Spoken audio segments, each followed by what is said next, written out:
ಎಕರೆ 10 ಗುಂಟೆ ಜಾಗ ಇದು. ಏನು ಫಿನಿಶಿಂಗ್ ಆಗ್ತಾ ಇದೆ ಈ ಜಾಗ. ಇದೆ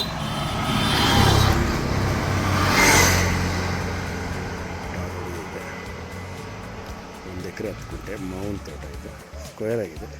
ರೋಡ್ ಬಂದು 250 ಅಡಿ ರೋಡ್ ಫೇಸ್ ಬರುತ್ತೆ. ಒಳ್ಳೆ ವ್ಯೂ ಇದೆ.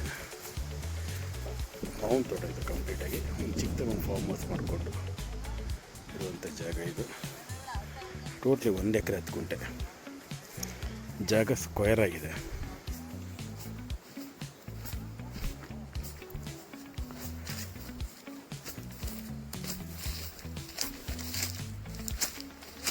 ಅದು ಬಸ್ತಾಗಿದೆ ನೋಡಿ. ಅಲ್ಲೇನು ಫೆನ್ಸಿಂಗ್ ಕಾಣ್ತಾ ಇದೆ, ಕಲ್ಲು ನಿಲ್ಸಿದಾರಲ್ಲ ಅಲ್ಲಿಂದ ಇಲ್ಲಿವರೆಗೂ ಸ್ಕ್ವೇರ್ ಆಗಿದೆ.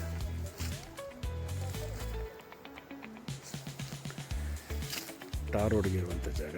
ಒಳ್ಳೆ ಲೊಕೇಶನ್. ಬೆಂಗಳೂರಿಂದ ಕೆಂಗೇರಿಯಿಂದ ಒಂದು 45 ಕಿಲೋಮೀಟ್ರ್ ಆಗುತ್ತೆ.